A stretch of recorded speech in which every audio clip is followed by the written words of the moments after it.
आज की इस वीडियो में हम बात करने वाले हैं ईटीएफ क्या है, ईटीएफ के क्या फायदे होते हैं, ईटीएफ के कितने टाइप हैं, ईटीएफ के क्या रिस्क होते हैं और लास्ट में आपको ईटीएफ करना चाहिए या फिर नहीं। तो अगर अभी तक आपको भी ईटीएफ के बारे में, आप वीडियोस तो देखते थे लेकिन आपको ईटीएफ के बारे में सही से समझ में नहीं आया था, तो कोई दिक्कत नहीं, ये वीडियो आपके लिए लकी साबित होगा क्योंकि एकदम आसान भाषा में हम ईटीएफ के बारे में सब कुछ आपको इस वीडियो में समझाने वाले हैं। तो ईटीएफ के बारे में आप सब कुछ सीखने वाले हैं। तो चलिए बिना किसी देरी की करते हैं वीडियो की शुरुआत। तो सबसे पहले ईटीएफ का फुल फॉर्म समझिए। ईटीएफ का फुल फॉर्म होता है एक्सचेंज ट्रेडेड फंड। ईटीएफ के बारे में और आगे समझने से पहले एक आपको बहुत शॉकिंग चीज हम आपको यहाँ पे बताने वाले हैं। देखिए, कभी आपने ये सोचा है कि देश की जो टॉप 50 कंपनी है, आपने कभी सुना भी होगा निफ्टी 50। निफ्टी 50 क्या होता है? निफ्टी 50 का मतलब ये है कि देश की जो टॉप 50 कंपनी है उसी को निफ्टी 50 बोला जाता है। ठीक है, वो एक इंडेक्स होता है एक प्रकार का। अब ये निफ्टी 50 में जितनी भी कंपनियां हैं, रिलायंस हो गया, टीसीएस हो गया, इन्फोसिस हो गया, ऐसी बड़ी बड़ी कंपनियां, अब हर एक का शेयर प्राइस आप देखेंगे, किसी का 2000, किसी का 4000, किसी का 7000। तो क्या कभी आपने सोचा है निफ्टी 50 में जितनी कंपनी है सारी कंपनियों में आप पैसा लगा सकते हैं? आप सोचेंगे ऐसा तो पॉसिबल नहीं, कोई नहीं लगाता शायद, क्योंकि इतना ज़्यादा पैसा ही नहीं होता कि सारी कंपनी में हम पैसा लगाएं। पर ईटीएफ एक ऐसा तरीका होता है जिसके जरिए इन 50 की 50 कंपनियों में आप अपना पैसा लगा सकते हैं। ईटीएफ के बारे में ये एक फैक्ट जानने के बाद आप सोच रहे होंगे ये तो बहुत कमाल की चीज़ है, इसको सीखना चाहिए, समझना चाहिए, कितनी बड़ी अच्छी चीज़, कमाल की चीज़ है ये। ठीक है, तो चलो आगे समझते हैं। ईटीएफ को बोला जाता है ये दो चीज़ का कॉम्बिनेशन है। किसका? ये दो बेनिफिट आपको देता है। पहला, diversification benefit of mutual fund, यानी कि म्यूचुअल फंड में जो आपको डाइवर्सिफिकेशन का बेनिफिट मिलता है एक वो, दूसरा रियल टाइम में जैसे आप किसी स्टॉक को खरीद और बेच सकते हैं उसका। ठीक है, तो दोनों चीज़ को समझते हैं अगर आपको नहीं पता। म्यूचुअल फंड का डाइवर्सिफिकेशन की जो यहाँ पे बात की जा रही है, म्यूचुअल फंड मतलब म्यूचुअल फंड में जब आप पैसा लगाते हैं, मान लीजिए आप किसी म्यूचुअल फंड में पैसा लगा रहे हैं, वो टेक्नोलॉजी से रिलेटेड है। मान लीजिए टाटा का कोई टेक्नोलॉजी वाला फंड है। अब ऐसा नहीं कि उसमें केवल टाटा की कंपनी है, टेक्नोलॉजी वाले म्यूचुअल फंड का मतलब यह है कि टेक्नोलॉजी की जितनी भी अच्छी कंपनियां हैं वो सब उस म्यूचुअल फंड में रहती हैं। यानी कि आप किसी एक म्यूचुअल फंड में पैसा लगा देते हैं, वो आपका पैसा अपने आप अलग अलग कंपनियों में लग जाता है, इसको बोलते हैं डाइवर्सिफिकेशन।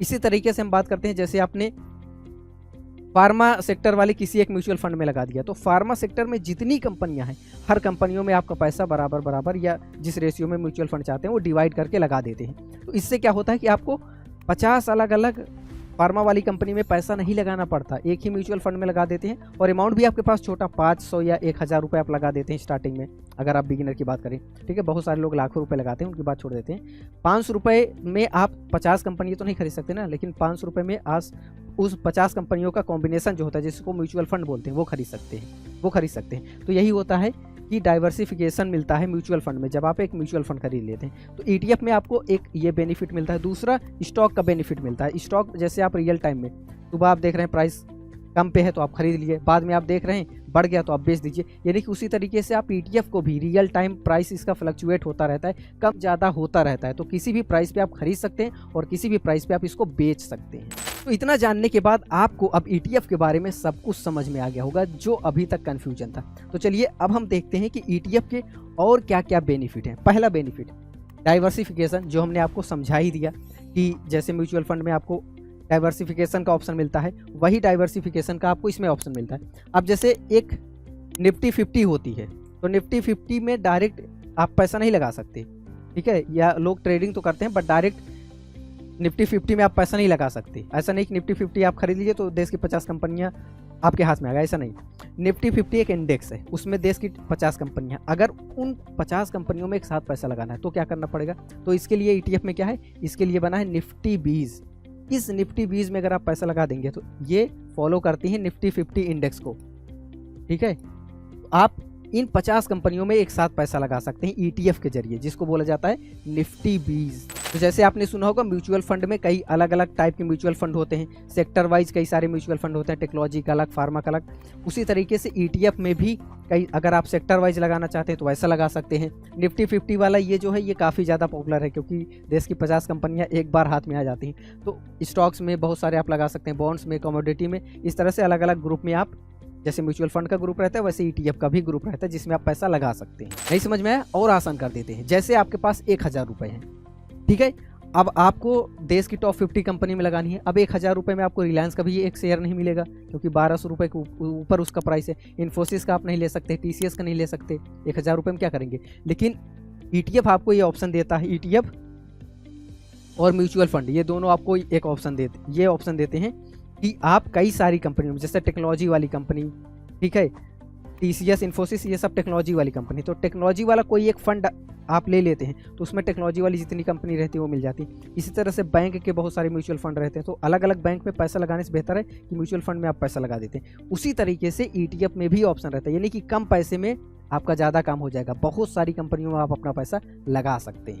तो अब आपको समझ में आ गया होगा। अगर आपको वीडियो आसान लग रहा है, मज़ा आ रहा है, चीज़ें आसानी से समझ में आ रही है, तो वीडियो को लाइक कर दीजिए। तो चलिए अब हम देखते हैं दूसरा बेनिफिट।